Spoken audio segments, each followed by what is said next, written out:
नमस्कार दोस्तों, मैं सुप्रिया स्वागत करती हूँ आपका डिकोड एग्जाम के डेली करंट अफेयर की क्लास में। दोस्तों, आज हम अपनी करंट अफेयर की क्लास में डिस्कस करेंगे 11 अक्टूबर 11 अक्टूबर से रिलेटेड करंट अफेयर को। तो चलिए दोस्तों, जल्दी से आप सभी लोग सेशन से जुड़ जाइए, सेशन को आप सब लोग शेयर कर दें। और जैसा कि मैं उम्मीद कर रही हूँ आप सब लोग बहुत ही अच्छे से होंगे और अच्छे से अपनी प्रिपरेशन कर रहे होंगे। इसी के साथ साथ डेली करंट अफेयर की जो है सेशन को आप रेगुलर फॉलो करिए, साथ ही साथ आप नोट बना सके। इसके लिए जो है आपको पीडीएफ प्रोवाइड की जाती है डेली करंट अफेयर की, जिसका लिंक डिस्क्रिप्शन बॉक्स में दिया हुआ है। तो वहां से आप जो है डेली करंट अफेयर की पीडीएफ को डाउनलोड करके अपनी शॉर्ट नोट्स बनाइए, रिवीजन करिए।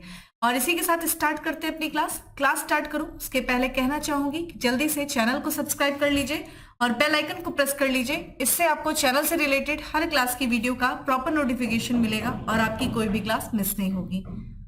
चलिए प्रश्न की तरफ चलते हैं। थोड़ा बहुत आज थोड़ा सा साउंड जो कि थोड़ा बहुत आवाज आ रही होगी, ठीक है, थोड़ा सा इधर बगल में काम चल रहा है तो इस वजह से थोड़ा सा आपको प्रॉब्लम होगी, तो उसके लिए थोड़ा सा मुझे माफ करिएगा। आज की बात है, ठीक है, तो कंस्ट्रक्शन वर्क वगैरह हो रहे हैं तो दोस्तों उस पर मेरा कोई कंट्रोल नहीं है, इसलिए आप कोशिश करिएगा थोड़ा सा एडजस्ट करने का और ध्यान से चीजों को देखने की कोशिश करेंगे तो आपको वो आवाज जो है जो डिस्टर्ब कर रही है वो आपको प्रॉब्लम नहीं करेगी। तो यहाँ पे हमारा सबसे पहला प्रश्न है कि भारत और किस देश ने इलेक्ट्रिकल इंटरकनेक्शन, स्वच्छ हाइड्रोजन और बिजली आपूर्ति के एक समझौता ज्ञापन किया है।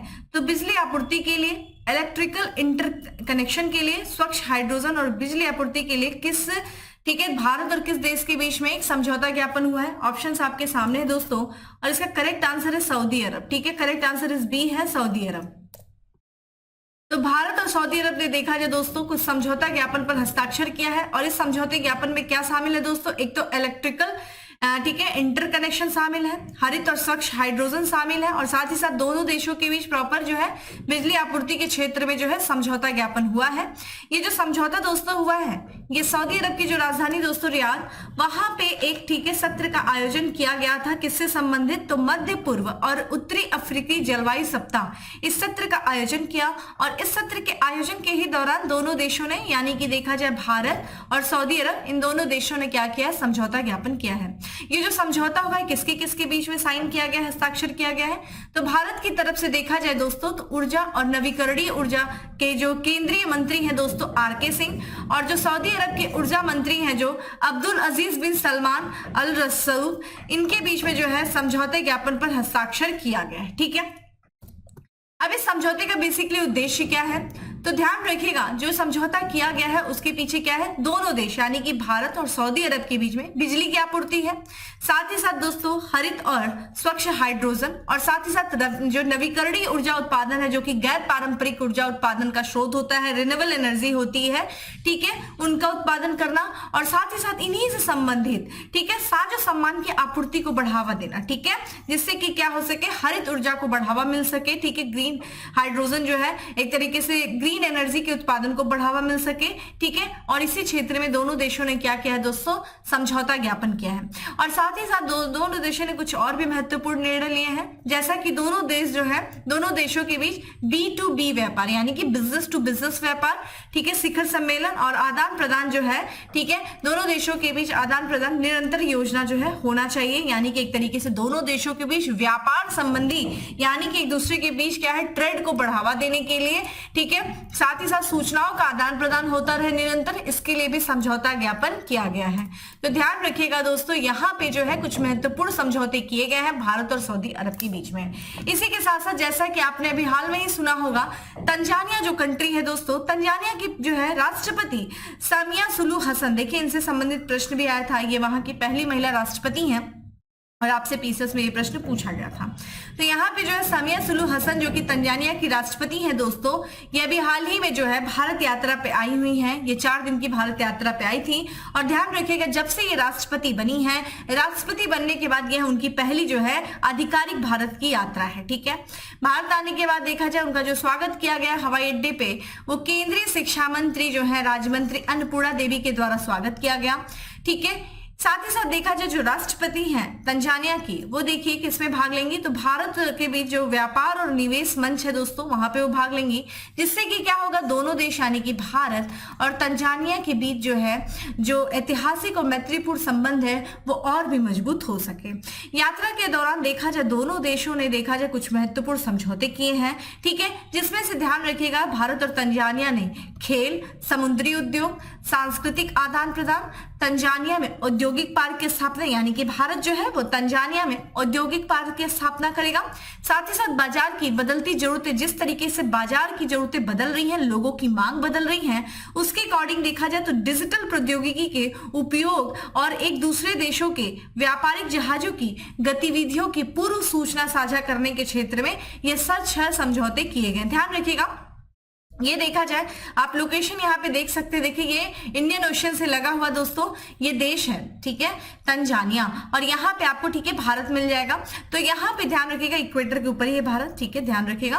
तो यहाँ पे आपको भारत मिल जाएगा। तो ये जो दोनों देशों के बीच जो जहाज जो जारी दोस्तों, ये इस क्षेत्र में देखा जाए बहुत सारी जो है एक तरीके से बहुत सारी चुनौतियां इन क्षेत्र में। तो एक तरीके से जब दोनों देशों के बीच जो जहाजें जा रही हैं उनकी पूर्व सूचना का आदान प्रदान हो जाएगा, तो इस क्षेत्र में जो चुनौतियां है, ठीक है, तो वो क्या होगा, जो पायरेट्स वगैरह यहाँ पे जो टहलते रहते, कहा जाता है यहाँ पे समुद्री लुटेरे भी बहुत ज्यादा है और भी कई सारी चुनौतियां हैं। तो उन चुनौतियों का सामना जो है करने में आसानी होगी अगर हम पूर्व सूचना जो है उसका आदान प्रदान कर दे। तो ये भी समझौता दोनों देश के बीच में किया गया है। चूंकि बात करें दोस्तों तंजानिया की, तो तंजानिया देखिए अफ्रीका में स्थित, ठीक है, एक देश है तंजानिया, जिसकी अगर लोकेशन देखा जाए तो ये ईस्ट जो है अफ्रीका से लगा हुआ है और इसके ठीक ऊपर देखिए 0 डिग्री जो है इक्वेटर जो है वो गुजरती है, ठीक है। अब ये देखिए आपके सामने क्या है दोस्तों, तंजानिया का मैप खुला हुआ है और आप देख सकते हैं तंजानिया से कौन कौन सी देश जो है अपनी सीमा को साझा करते हैं। तो केनिया करता है दोस्तों, युगांडा करता है, डेमोक्रेटिक रिपब्लिक ऑफ कांगो करता है, जाम्बिया करता है, ठीक है, ठीक है, मलावी करता है, या फिर मोजाम्बिक के द्वारा जो है ये जो है इनके सीमा को साझा किया जा रहा है। और साथ ही साथ इसकी अपनी एक सामुद्रिक सीमा है जो कि इंडियन ओशन है, ठीक है, सामुद्रिक सीमा है। इसी के साथ साथ देखिए यहाँ पे देखिए जंजीबार आइलैंड है, ठीक है, पेम्बा आइलैंड है, ये ध्यान रखिएगा। ये आप मुझे बताइए कि ये किस चीज के लिए फेमस है, ठीक है, आप मुझे बताइए। यहाँ पे एक मसाला पाया जाता है जंजीबार पेम्बा आइलैंड, और आपके एग्जाम में ये पूछा जा चुका है दोस्तों कि ये किस आइलैंड में है, इस द्वीप के बारे में आप मुझे बताएंगे। आइए मैं कुछ लेक के बारे में बात कर लेती हूं, यानी कि बात करते हैं दोस्तों यहाँ पे लेक। तो यहाँ पे देखिए आपको मिलेगी लेक विक्टोरिया, जो कि ठीक है मीठे पानी की दूसरी सबसे बड़ी झील है, क्योंकि अगर सबसे बड़ी झील की बात करें विश्व की तो लेक सुपीरियर जो है वो दुनिया की सबसे बड़ी मीठे पानी की झील है। लेक विक्टोरिया भी दोस्तों देखिए यहाँ पे तंजानिया से अपनी सीमा को साझा करती है, और किन देशों से, युगांडा से और केनिया से। देखिए मैंने आपको कुछ दिन पहले भी एक फार्मूला बताया, एक ट्रिक बताई थी इसको याद करने के लिए, लेक तंजानिया। और ध्यान रखिएगा लेक तंजानिया से 0 डिग्री होकर के गुजरती है। आपसे एग्जाम में ये भी पूछा जा सकता है कि कौन से अफ्रीका की लेक है जिससे 0 डिग्री होके गुजरती है, वो कौन सी लेक है, लेक विक्टोरिया। लेक विक्टोरिया देखा जाए किन किन देशों से अपनी सीमा को साझा करती है, तो ये देखिए के for Kenya, you for Uganda, TA यानी कि तंजानिया, मिलके क्या बन गया दोस्तों, कुत्ता। तो हम क्या कह सकते हैं, विक्टोरिया के पास कुत्ता है, ठीक है। तो यहाँ पे विक्टोरिया के पास कुत्ता है और इन्हीं देशों से विक्टोरिया जो है अपनी सीमा को साझा करती है। इसी के साथ साथ देखिए तंजानिया से लगा हुआ एक और लेक है जिसे हम लेक टंगनिका कहते हैं, और ये ध्यान रखिएगा ये विश्व की दूसरी सबसे गहरी जो है स्वच्छ पानी की झील है, लेक टंगानिया, ठीक है, टंगनिका, ठीक है। और यहाँ पे हम बात करें, ये देखा जाए दोस्तों तो ये जो कि तंजानिया से और डेमोक्रेटिक रिपब्लिक ऑफ कांगो से और साथ ही साथ जाम्बिया से अपनी सीमा को साझा करती है। और एक लेक है लेक रुकवा, जो कि पूरी तरीके से आपको देखने को मिलेगी दोस्तों कहाँ पे, तंजानिया में ही। इसी के साथ साथ ध्यान रखिएगा दोस्तों एक लेक है, ठीक है, जो कि यहाँ पे लेक न्यासा, ठीक है, लेक न्यासा जिसे हम लेक मनावी के भी नाम से जानते हैं। ये ध्यान रखिएगा ये एक मोजाम्बिक, मलावी, ठीक है, और साथ ही साथ तंजानिया से अपनी सीमा को साझा करती है। तो ये कुछ महत्वपूर्ण जो है दोस्तों लेक है जो आपके एग्जाम के लिए इंपॉर्टेंट है और आपसे एग्जाम में डायरेक्ट प्रश्न पूछा जा सकता है यहाँ से, ठीक है। अब बात करते हैं दोस्तों अगले प्रश्न की, जो मैंने प्रश्न पूछा है लेक पेम्बा, जो आपका द्वीप है पेम्बा द्वीप और जंजीबार द्वीप, उसके बारे में आप मुझे कमेंट बॉक्स में आंसर करें। अगला है दोस्तों, निम्न में से किस राज्य ने विधवाओं के लिए सब्सिडी योजना शुरू की है। विधवाओं के लिए जो सब्सिडी योजना किस राज्य सरकार के द्वारा शुरू किया गया है दोस्तों, ये किया गया हरियाणा सरकार के द्वारा शुरू किया गया है। तो यहाँ पे हरियाणा सरकार ने देखा जाए 2021-22 से जो हरियाणा में जो ग्रामीण क्षेत्र है और दोस्तों साथ ही साथ जो शहरी क्षेत्र है, जो अर्बन एरिया है, वहां पे जो रहने वाली महिलाएं विशेष रूप से ध्यान रखेगा कुछ पर्टिकुलर, यानी कि जो विडो है, जो महिलाएं जो इनका जो विधवा हैं, जो तलाकशुदा है, जिनका डिवोर्स हो गया है, और जो या फिर कानूनी रूप से जो अलग महिलाएं हैं, उन महिलाओं को आत्मनिर्भर बनाने के लिए, आर्थिक रूप से वो स्वयं सशक्त हो सके, इसके लिए जो है, और साथ ही साथ जब आप आर्थिक रूप से दोस्तों सशक्त होते हैं तो समाज में आपकी स्थिति भी मजबूत होती है, समाज में आपकी स्थिति में सुधार आता है। तो एक तरीके से उनको आर्थिक रूप से सशक्त करने के लिए, आत्मनिर्भर करने के लिए, और साथ ही साथ इन महिलाओं के समाज में स्थिति में सुधार हो सके, इसके लिए जो है हरियाणा सरकार ने एक प्रयास किया। और वो प्रयास क्या था? इन महिलाओं को अपना रोजगार शुरू करने के लिए, विधवाओं के लिए, देखा जाए विधवाओं के लिए सब्सिडी योजना शुरू किया हरियाणा सरकार ने। इस योजना में देखें, ये जो योजना चलाई जा रही है वो हरियाणा महिला बाल विकास निगम के माध्यम से ये चलाई जा रही है। और इस योजना में अब तक देखा जाए दोस्तों तो 256 विधवा महिलाओं को 368.68 लाख रुपए का ऋण दिया जा चुका है सब्सिडी के माध्यम से, ठीक है। और इसी के साथ साथ बात करें इस योजना के तहत, देखिए उनको कौन कौन सा वो रोजगार कर सकती है, व्यक्तिगत कारोबार कर सकती है, जैसे कि सिलाई कढ़ाई का कारोबार कर सकती है, ठीक है, किराना, मनियारी, रेडीमेड गारमेंट्स की दुकान खोल सकती हैं, कपड़े की दुकान जो होती है, स्टेशनरी की shop, boutique, auto, e rickshaw, masala, अचार इकाइयां, खाद्य प्रसंस्करण जो कि फूड प्रोसेसिंग यूनिट है, जैसे कि फूड से क्या करना, फ्रूट से जैम बनाना, ठीक है, तो ये सब जो है जैम जेली बनाना, ये क्या है, जो खाद्य प्रोसेसिंग है, जैसे कि आलू का पापड़ बना देना, फूड का प्रोसेस कर देना, ठीक है, कैरी बैग का निर्माण करना, बेकरी व जनरल स्टोर आदि में जो 3 लाख रुपए तक का जो है बैंक ऋण के माध्यम से दिया जा रहा है, ठीक है, ये ध्यान रखिएगा। ये कुछ महत्वपूर्ण चीजें हैं हरियाणा से संबंधित। और देखिए पीसीएस में इस बार प्रश्न भी पूछा था, बेसिकली ये पूछा था कि इनमें से कौन सी जो योजना है वो उत्तर प्रदेश सरकार की योजना है। 4-5 योजना दे दिया था, तो आपको जब पता होगा कि हाँ भाई इस स्टेट ने ये योजना लागू किया है, तो आप उसमें से क्या कर सकते हैं, आंसर कर सकते हैं। इसी के साथ साथ कुछ अन्य योजनाएं जो है सरकार के द्वारा चलाई गई हैं, अन्य सरकार के द्वारा, जैसे कि उत्तर प्रदेश सरकार ने अभी हाल ही में देखा जाए तो 5.82, ठीक है, 5.82 लाख मैट्रिक टन का श्री अन्न खरीदने का क्या रखा है, लक्ष्य रखा है। असम के मुख्यमंत्री ने दोस्तों योजना शुरू किया है, मुख्यमंत्री लोक सेवक आरोग्य योजना की शुरुआत किया है। किसने किया दोस्तों? असम के मुख्यमंत्री ने। और साथ ही साथ जैसा कि अभी हाल ही में मध्य प्रदेश की सरकार ने यह घोषणा किया है कि महिलाओं को क्या किया जाएगा, 35% जो है वो सरकारी नौकरियों की जो रिक्तियों में 35% का आरक्षण दिया जाएगा। किस विभाग को छोड़ करके दोस्तों? वन विभाग को छोड़ करके, ठीक है। इसी के साथ साथ जो छत्तीसगढ़ के मुख्यमंत्री हैं दोस्तों भूपेश बघेल और खाद्य मंत्री जो है अमरजीत भगत के संयुक्त प्रयासों ने देखा जाए तो सरगुजा अंबिकापुर जो कि जिला है वहां पे सीतापुर विकास खंड के ग्राम उल्किया में प्रथम फूड पार्क का उद्घाटन किया है। हैदराबाद में दोस्तों देखा जाए तो भारत का पहला जो है सौर साइकिल ट्रैक का उद्घाटन किया गया है। हैदराबाद, तेलंगाना के हैदराबाद में भारत का पहला सौर जो है साइकिल ट्रैक का उद्घाटन किया गया। अगले प्रश्न की तरफ बढ़ते हैं कि किस राज्य में राष्ट्रीय जनजाति महोत्सव आदि महोत्सव का आयोजन किया गया है? तो कहाँ पे किया गया है दोस्तों? तो ये किया गया है, ध्यान रखिएगा, झारखंड में, ठीक है। तो यहाँ पे जो केंद्रीय जनजाति मामलों के मंत्री हैं दोस्तों अर्जुन मुंडा, उन्होंने देखा जाए तो झारखंड के जो जमशेदपुर में देखा जाए तो आदि महोत्सव राष्ट्रीय जनजाति महोत्सव का उद्घाटन किया है। इस महोत्सव का जो है ये विशाल कार्यक्रम है जो कि 7 अक्टूबर से शुरू हुआ है और ये 16 अक्टूबर तक आयोजित किया जाएगा, ठीक है। किसके द्वारा ये आयोजित किया जाएगा? तो जनजातीय मामलों के मंत्रालय के जो tribal cooperative marketing development federation of India limited के द्वारा जो है ये आयोजित किया जाएगा। आदि महोत्सव देखा जाए दोस्तों एक तरीके से ये महोत्सव जो है उन विशेषकर जो है आदिवासियों के लिए एक मंच प्रदान करता है जो कि अपने उद्यम और शीलता, जो उनकी एक तरीके से शिल्प कारीगरी है, जो उनकी संस्कृति है, उनका जो व्यंजन है, ठीक है, वाणिज्य है, वाणिज्य जो उनका जो ये सब जो पूरी तरीके से एक तरीके से जो उनकी समृद्धि है, जो उनकी विविधता है, जो विरासत है, एक तरीके से उनको प्रदर्शित करने के लिए ये जो आदि महोत्सव है एक प्रकार का मंच प्रदान करता है, ठीक है।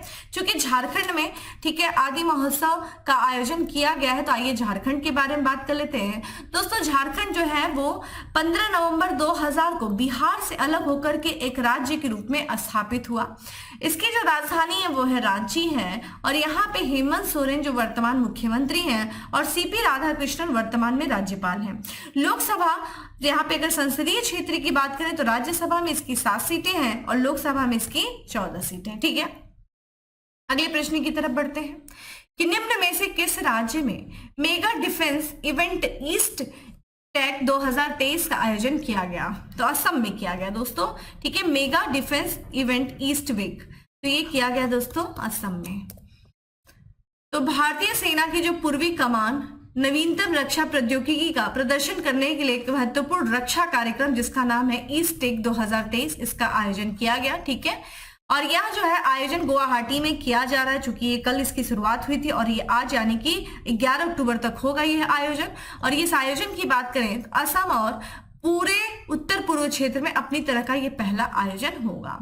अगर हम ईस्ट टेक 2023 के लक्ष्य की बात करें दोस्तों, तो अत्याधुनिक तकनीकी की ये पहचान करना है जो कि पूर्वी क्षेत्र में परिचालनक चुनौतियों का समाधान कर सकती है और रक्षा प्रौद्योगिकी में आत्मनिर्भरता जो है बढ़ा सकती है। तो ये इसका ईस्ट टेक 2023 का लक्ष्य है। इसी के साथ साथ देखा जाए दोस्तों, तो यहाँ पे जो है स्वदेशी प्रौद्योगिकी के माध्यम से परिचालन चुनौतियों का सामना करने में पूर्वी कमान को सुविधा प्रदान करना भी इसका उद्देश्य है। तो यहाँ पे ईस्ट टेक 2023 का आयोजन किया गया दोस्तों, गुवाहाटी में किया गया। इसी के साथ साथ हम कुछ अन्य भी बात कर लेते हैं। तो दोस्तों जो वाइस एडमिरल है, देखिए इनको, जो वाइस एडमिरल कृष्ण रामास्वामी को देखा जाए तो भारतीय नौसेना के क्रमिक प्रमुख के रूप में इन्होंने पदभार ग्रहण किया है। तो कार्मिक जो है प्रमुख के रूप में, भारतीय नौसेना के कार्मिक प्रमुख के रूप में किसे नियुक्त किया गया है दोस्तों? तो वाइस एडमिरल कृष्ण स्वामीनाथन को नियुक्त किया गया है। इन्होंने अपना पदभार ग्रहण कर लिया है। अगर हम इनके बारे में बात करें दोस्तों, ये फ्लैग ऑफिसर जो है फ्लैग कृष्ण स्वामीनाथन, इनको देखा जाए तो 1 जुलाई 1987 ठीक है 87 को भारतीय नौसेना में नियुक्ति इनको प्रदान की गई थी और वो संचार तथा इलेक्ट्रॉनिक वारफेयर में विशेषज्ञ थे। इसी के साथ साथ दोस्तों अभी हम लोगों ने बात किया कि हाल ही में जो है भारतीय वायुसेना ने 8 अक्टूबर को अपना जो है दिवस मनाया, भारतीय वायुसेना दिवस मनाया। और अगर हम भारतीय वायुसेना की दोस्तों बात करें तो इसका जो गठन किया गया था 8 अक्टूबर 1932 को किया गया था। ठीक है, और इस साल दोस्तों जो भारतीय वायुसेना ने अपना दिवस मनाया वो कौन सा मनाया? 91वां दिवस जो है वो बनाया। और इस दिवस का जो है आयोजन किया गया, इस उत्सव का, भारतीय वायुसेना दिवस का जो आयोजन किया गया वो उत्तर प्रदेश के प्रयागराज में मनाया गया, स्थापना दिवस।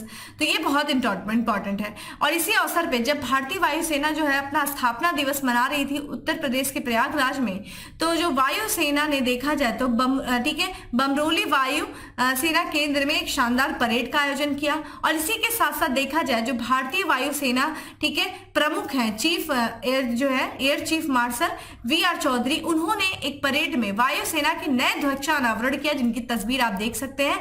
तो ये भारतीय वायुसेना का जो है नया ध्वज है। इसी के साथ साथ जो परेड हो रही थी दोस्तों, तो वायुसेना के परेड का नेतृत्व जो है पहली बार किसी महिला अधिकारी ने किया है। अर्थात किसके द्वारा किया गया है दोस्तों? भारतीय वायुसेना का जो परेड है पहली बार किस महिला अधिकारी के द्वारा किया गया? तो ये किया गया है कैप्टन ठीक है ग्रुप कैप्टन शालिजा धामी। ठीक है, शालिजा धामी, जिनकी तस्वीर आप स्क्रीन पे देख रख सकते हैं, ये है दोस्तों शालिजा जी। और इन्हीं के द्वारा देखा जाए तो पहली बार जो है महिला सैन्य कर्मियों की टुकड़ी जो है वो परेड में शामिल हुई और जिसका नेतृत्व किया गया ग्रुप कैप्टन शालिजा धामी के द्वारा। ठीक है, मोस्ट इंपॉर्टेंट। और इसी के साथ साथ देखिए जाए जो MiG-21 है दोस्तों, ठीक है, उसको क्या किया गया? उसकी औपचारिक विदाई कर दी गई है और परिवहन विमान C-295 जो है उसको वायुसेना में शामिल किया गया है। साथ ही साथ देखा जाए दोस्तों टाइगर माथ और हावर्ड सहित जो 2 विंटेज विमान ने भी कार्यक्रम में भाग लिया था। तो बेसिकली देखिए ये क्वेश्चन हम लोगों ने कल भी डिस्कस किया था, लेकिन ये पॉइंट आपके लिए महत्वपूर्ण है कि जो सैन्य टुकड़ी ने, भारतीय महिलाओं के सैन्य टुकड़ी ने जो भाग लिया है उसको किसने जो है नेतृत्व दिया, ये पहली बार ऐसा हुआ, इसलिए इसको इंपॉर्टेंट है, यहां से प्रश्न पूछे जा सकते हैं, स्टार्ट कर लीजिएगा। अगला प्रश्न है दोस्तों की हाल ही में चर्चा में रहा पूसा 44 किस अनाज की किस्म है? तो ये देखो ध्यान रखिएगा दोस्तों, धान की किस्म है जिसको अभी हाल ही में पंजाब की सरकार ने क्या कर दिया है, इस पर पाबंदी लगा दी है। तो जो पंजाब के दोस्तों जो मुख्यमंत्री हैं भगवंत सिंह मान, उन्होंने एक निर्णय लिया और इसमें राज्य में जो धान की किस्म थी दोस्तों पूसा 44, उसकी जो खेती की जाती थी उस खेती पर जो है अगले साल से प्रतिबंध लगाने की घोषणा किया है। ठीक है, तो ये ध्यान रखिएगा। आपसे देखिए PSRO या गारो में तो इस टाइप के प्रश्न पूछे जा सकते हैं कि पूसा 44 क्या है, तो ये धान की किस्म है। अच्छा, किस कारण से, चूंकि अगर ये जो धान की किस्म है 44 पूसा 44 देखा जाए दोस्तों, इस समय जो है पंजाब में बहुत ही ज्यादा जो है जल स्तर, धरती का जल स्तर गिरता जा रहा है। तो चूंकि इसकी जो है ये पानी का ज्यादा जो है खपत लेती थी, और साथ ही साथ जो है खपत लेने के साथ साथ देखा जाए तो ये अधिक पराली का भी उत्पादन करती थी, जिस कारण से ये जो है डिसीजन लिया गया कि अगले सीजन से इसको नहीं लगाया जाएगा। और साथ ही साथ जो है इसका जो है ज्यादा उत्पादन देने वाली है, चूंकि इसका उत्पादन बहुत ज्यादा होता था। लेकिन देखा जाए ये जो पूसा 44 है धान की प्रजाति, ये पकने में बहुत ज्यादा टाइम लगती थी। आम जो है धान की प्रजातियों से पकने में ये 40 दिन ज्यादा लेती थी। साथ ही साथ देखा जाए तो ये जो है पूसा 44 जो है मुकाबला, अगर देखा जाए कि मुकाबले अन्य जो है किसमें यहाँ पे 2 माह पहले ही जो है तैयार हो जाती थी, और जो है पराली भी 20% कम। तो पराली का बहुत ज्यादा उत्पादन होता था, पराली बहुत ज्यादा इससे निकलती थी। तो अगर हम इसके अन्य विशेषताओं के बारे में बात करें पूसा 44, तो ये एक समय में जो है अपनी उपज के कारण जो है पंजाब में एक समय ऐसा था कि इसका जो इतना ज्यादा उत्पादन होता था कि पंजाब में ये बहुत ही लोकप्रिय, ठीक है, प्रजाति बन गई थी। और धान की खेती के लिए जो है विशेषकर इसका बहुत ज्यादा इस्तेमाल किया जाता था। ठीक है, लेकिन राज्य सरकार ने, जैसा कि मैंने आपको कारण बताया, इन सब कारणों से राज्य सरकार ने ये निर्णय लिया है कि अगले सीजन से इसका इस्तेमाल नहीं किया जाएगा। अगर हम बात करें पूसा, ठीक है, 44 का जो है बनाया, जो विकसित किया गया था, किसके द्वारा किया गया था, तो 1993 में जो है भारतीय कृषि अनुसंधान परिषद के द्वारा इसे विकसित किया गया था। और 1990 के ही दशक के अंत में जो है ये पंजाब में काफी ज्यादा लोकप्रिय हो गया था। और देखा जाए ये क्यों है, तो इसके देखा जाए तो इसके जो है इसका उत्पादन जो है उपज बहुत ज्यादा होती थी, जिस कारण से जो है पंजाब के किसान बहुत ही ज्यादा आकर्षित हुए पूसा 44 की तरफ। और चूंकि इसकी खेती का क्षेत्र भी तेजी से बढ़ा, और यहाँ पे देखा जाए पंजाब में जो है धान की खेती में लगभग जो है 70 से 80% क्षेत्र को कवर कर लिया। ठीक है, पूसा 44 की जो परिपक्वता अवधि है बहुत ज्यादा लंबी है, क्योंकि अगर हम देखा जाए जो यहाँ पे जो बाकी जो है परिपक्व होने में देखा जाए दोस्तों तो 120 उस दिन का समय लेती है।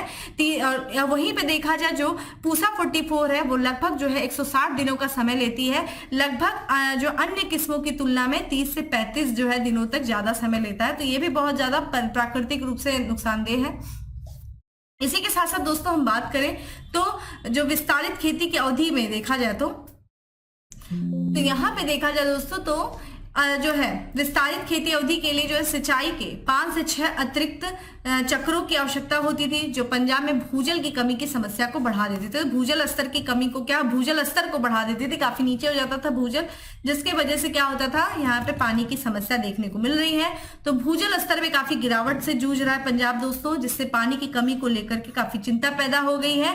और इन सब चीजों को ध्यान में रखते हुए पंजाब सरकार ने यह निर्णय लिया है कि पूसा जो किस्म है धान की उसको अगले साल से क्या कर दिया जाएगा, उस पर प्रतिबंध लगा दिया जाएगा। ठीक है, पूसा ध्यान रखिएगा दोस्तों, पूसा 44। बाकी यहाँ पे एक इंपॉर्टेंट चीज है भारतीय कृषि अनुसंधान परिषद, जिसके बारे में हम आगे चर्चा कर लेंगे थोड़ा। तो यहाँ पे अगला प्रश्न है दोस्तों कि किस देश में भारत के बाहर दुनिया का दूसरा सबसे बड़ा हिंदू मंदिर का उद्घाटन हुआ है, तो ये अमेरिका में हुआ है दोस्तों। तो हिंदू धर्म के जो भक्त हैं, ठीक है, और कला और संस्कृति के प्रेमियों के लिए देखा जाए तो यहाँ पे जो है न्यू जर्सी जो शहर है दोस्तों अमेरिका का, न्यू जर्सी के रॉबिन्सविले टाउनशिप में देखा जाए स्वामी नारायण अक्षरधाम मंदिर का उद्घाटन किया गया। ठीक है, और किसके जो है मार्गदर्शन में किया गया दोस्तों, 8 अक्टूबर को किया गया। मंदिर का नाम ध्यान रखिएगा, स्वामी नारायण अक्षरधाम मंदिर। और जो एक तरीके से आध्यात्मिक प्रमुख महंत हैं स्वामी महाराज, उन्हीं के मार्गदर्शन में इस मंदिर का जो है उद्घाटन किया गया। ठीक है, कहाँ पे, न्यू जर्सी के रॉबिन्सविले टाउनशिप में। और ध्यान रखिएगा ये भारत के बाहर निर्मित, ये दुनिया के सबसे बड़े जो हिंदू मंदिर है उनमें से एक है, यानी कि अन्य कोई मंदिर है जो दुनिया का सबसे बड़ा हिंदू मंदिर है भारत के बाहर। तो भारत के बाहर देखा जाए निर्मित यह स्मॉलकीय मंदिर देखा जाए तो कंबोडिया में ध्यान रखिएगा अंकोर वाट का मंदिर है दोस्तों, जो दुनिया का सबसे बड़ा हिंदू मंदिर माना जाता है। और उसी के बाद ये दूसरा सबसे बड़ा हिंदू मंदिर बनने की ओर अग्रसर है। कौन सा दोस्तों, तो ये स्वामी नारायण अक्षरधाम मंदिर। ठीक है, और दुनिया का सबसे बड़ा जो मंदिर है अंकोर वाट मंदिर, जो कि कंबोडिया में है। कई बार एग्जाम में ये पूछा जा चुका है। ठीक है, अगले प्रश्न की तरफ बढ़ते हैं जो कि दिवस से संबंधित है। मैं रोज देखिए 2 दिवस आपसे बात करती हूँ, कारण ये है क्योंकि पीसीएस में देखिए 2 प्रश्न आ गया था, एक थीम से आ गया था और एक दिन से आ गया था। तो यहाँ से तो कम से कम आपके 2 क्वेश्चन तो पक्के ही मान लीजिए। तो निम्न में से किस तारीख को विश्व, ठीक है, डिलेक्सिया दिवस मनाया गया है? तो किस तारीख को विश्व डिलेक्सिया दिवस मनाया गया? ऑप्शंस आपके सामने हैं और करेक्ट आंसर दोस्तों 8 है, 8 अक्टूबर को। तो डिलेक्सिया दिवस दोस्तों, जैसा कि अक्षरों का सही पहचान नहीं होना, वही डिलेक्सिया एक बीमारी है, एक विकार है, ठीक है। तो इसी दिन के लिए देखा जाए तो विश्व डिलेक्सिया दिवस मनाया जाता है। वर्ल्ड डिलेक्सिया डे कब मनाया जाता है? हर साल जो है 8 अक्टूबर को मनाया जाता है, और जो कि डिलेक्सिया से पीड़ित व्यक्तियों के सामने जो बड़ी चुनौतियां हैं उन पर ये प्रकाश डालता है। इसी के साथ साथ दोस्तों जागरूकता सप्ताह भी बनाया जाता है, डिसलेक्सिया जागरूक सप्ताह, यानी कि इस बीमारी के प्रति, इस विकार के प्रति लोगों को जागरूक करने के लिए हर साल जो है 2 से लेकर के 8 अक्टूबर तक जो है डिसलेक्सिया जागरूक सप्ताह भी मनाया जाता है। अगर हम डिसलेक्सिया की बात करें दोस्तों, तो एक जो है विशिष्ट शिक्षण विकार है, क्योंकि मैंने आपको बताया ना शब्दों का सही जो है पहचान नहीं हो पाती, उल्टे हमें शब्द दिखते हैं, वर्ड जो है, जो कि मुख्य रूप से किसी व्यक्ति को पढ़ने, लिखने और सटीक वर्तनी की क्षमता को प्रभावित करते हैं, ठीक है। अगर हम इस वर्ष की थीम की बात करें तो इस वर्ष की थीम क्या है इस दिवस की दोस्तों? तो यूनिकली यू इसकी थीम है, याद रखिएगा, ठीक है। एक दिवस हमने बात किया, चलिए दूसरे दिवस की बात कर लेते हैं दोस्तों। 9 अक्टूबर को मनाया गया विश्व डाक दिवस, ठीक है, वर्ल्ड पोस्ट डे मनाया गया। और इसी के साथ साथ देखा जाए दोस्तों, हर साल जो है राष्ट्रीय डाक सप्ताह भी मनाया जाता है। कब से लेकर के? 9 अक्टूबर से लेकर के 15 अक्टूबर। तो ये जो वीक चल रहा है दोस्तों, ये भारतीय राष्ट्रीय, ठीक है, राष्ट्रीय डाक सप्ताह चल रहा है, जो कि 9 तारीख से शुरू हुआ है और 15 अक्टूबर तक चलेगा। तो देखिए, विश्व डाक दिवस अगर आपसे पूछे दोस्तों, तो ये 9 अक्टूबर को मनाया जाता है। वही राष्ट्रीय डाक सप्ताह कब से कब तक मनाया जाता है? तो 9 तारीख से लेकर के 15 अक्टूबर तक। इस वर्ष की थीम क्या है दोस्तों? ठीक है, विश्व डाक दिवस की। तो यहाँ पे देखिए, यहाँ पे together for trust, collaborating for safe and connected future, यानी कि एक सुरक्षित भविष्य के लिए एक दूसरे का सहयोग करना, ये इस साल के विश्व डाक दिवस की थीम है। आइए एक दिवस की और बात कर लेते हैं दोस्तों। प्रत्येक वर्ष जो है 9 अक्टूबर को भारतीय विदेश सेवा दिवस भी मनाया जाता है। और भारतीय विदेश सेवा की बात करें तो ये उस दिन के उपलक्ष्य में मनाया जाता है जिस दिन भारतीय मंत्रिमंडल ने विदेश सेवा की स्थापना की थी। तो भाई कब विदेश सेवा की स्थापना किया गया था भारतीय मंत्रिमंडल के द्वारा? तो 9 अक्टूबर 1946 को जो है किया गया था। तो विदेशों में जो भारत के राजनयिक हैं, वाणिज्य दूत संबंधी और वाणिज्य प्रतिनिधियों के लिए जो है इस भारतीय विदेश सेवा की स्थापना की गई थी 9 अक्टूबर 1946 को। और इसी दिन को यादगार बनाने के लिए हर साल जो है 9 अक्टूबर को भारतीय विदेश सेवा दिवस मनाया जाता है, ठीक है। तो ये कुछ महत्वपूर्ण तथ्य थे और हमने यहाँ पे जो है देश से संबंधित चीजें बात किया, मोस्ट इंपॉर्टेंट है, ध्यान रखिएगा। अगले प्रश्न की तरफ बढ़ते हैं कि नई दिल्ली में just and resilient agri food system पर अंतरराष्ट्रीय अनुसंधान सम्मेलन का उद्घाटन किसने किया? ठीक है, नई दिल्ली में किसने किया दोस्तों? ये क्या राष्ट्रपति द्रौपदी मुर्मू ने किया, ठीक है। तो राष्ट्रपति द्रौपदी मुर्मू ने नई दिल्ली में just and resilient agri food system पर अंतरराष्ट्रीय अनुसंधान सम्मेलन का उद्घाटन किया है। और इस सम्मेलन का जो आयोजन हुआ है दोस्तों, हो रहा है ये 9 से लेकर के 12 अक्टूबर तक किया जा रहा है, नई दिल्ली में आयोजित किया जा रहा है। तो ये 4 दिनों तक चलने वाला सम्मेलन है। और इस सम्मेलन को देखा जाए दोस्तों, जो इसकी मेजबानी की जा रही है वो भारतीय कृषि अनुसंधान परिषद और अंतरराष्ट्रीय कृषि अनुसंधान पर जो सलाहकार समूह जेंडर प्लेटफॉर्म है उसके द्वारा सामूहिक रूप से इसकी जो है मेजबानी की जा रही है। ध्यान रखिएगा, हमें भारतीय कृषि अनुसंधान परिषद दूसरी बार हमने पढ़ा है, तो इसके बारे में एक बार थोड़ा सा डिटेल देख लेंगे। इस सम्मेलन का मुख्य उद्देश्य क्या है दोस्तों?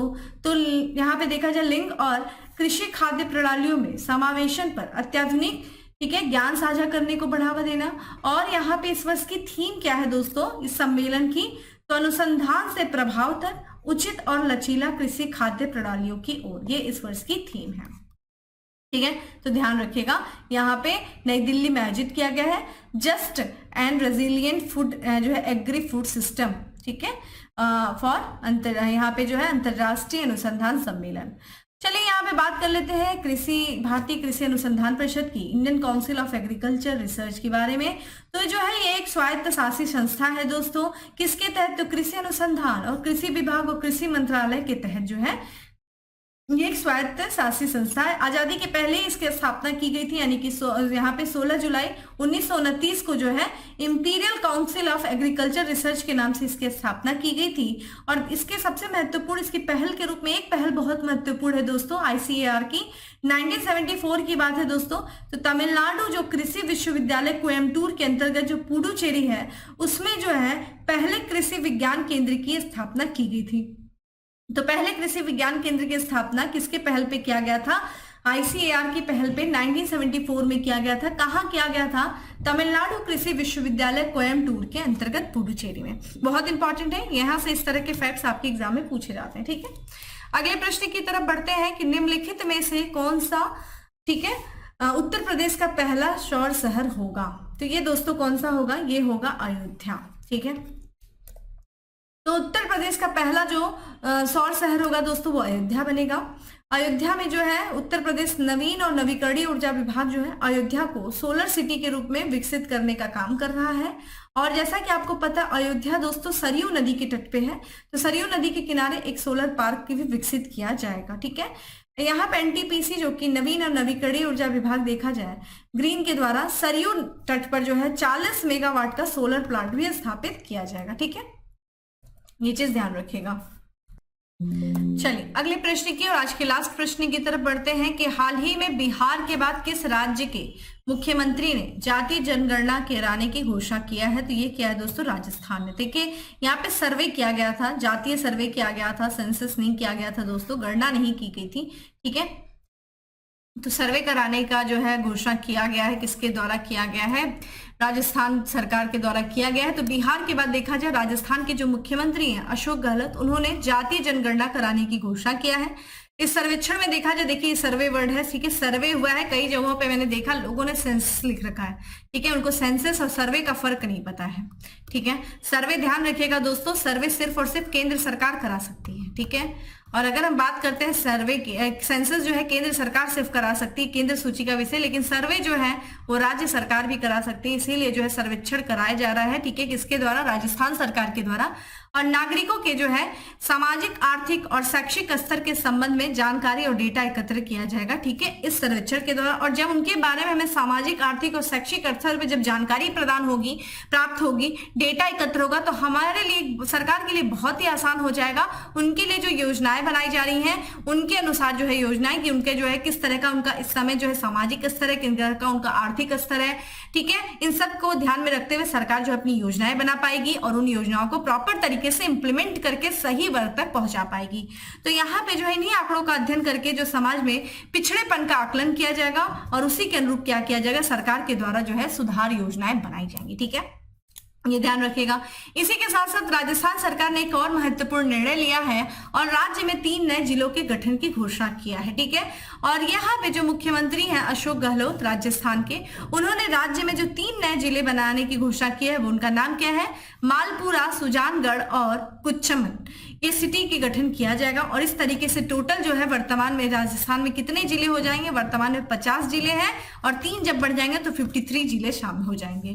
ठीक है, मालापुरा को जो वहां पे टोंक जिला है उससे अलग करके मालापुरा को बनाया जाएगा।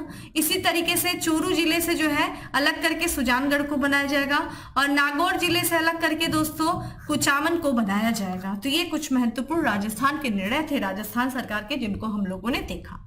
चलिए दोस्तों, अब ये था हमारा आज का MCQ। अब बात कर लेते हैं फैक्ट्स ऑफ द डे की। फैक्ट्स ऑफ द डे में हमारा पहला जो फैक्ट्स है दोस्तों कि पहली बार राष्ट्रीय खेलों की मेजबानी करेगा कौन सा राज्य? करेगा गोवा करेगा। कांस वर्ल्ड फिल्म फेस्टिवल में सर्वश्रेष्ठ एक्शन फिल्म का पुरस्कार जीता, किसने जीता? द सर्वाइवर ने जीता है। पेयो GPO के वैश्विक CEO के रूप में पदोन्नत किया गया, किसे किया गया? अनिबर्न मुखर्जी को किया गया। बैंक ने ग्राहक उन्मुख डिजिटल बैंकिंग ऐप, ठीक है, इंडी लॉन्च किया है, किसने? इंडसइंड बैंक ने किया है। और नई दिल्ली में वामपंथी उग्रवाद पर समीक्षा बैठक की अध्यक्षता किया है, किसने किया है? केंद्रीय गृह मंत्री अमित शाह ने किया है। तो दोस्तों ये था आज का हमारा करंट अफेयर। उम्मीद करती हूँ आपको अच्छा लगा होगा। अच्छा लगा है तो लाइक कर दीजिएगा, ज्यादा से ज्यादा लोगों को शेयर कर दीजिएगा।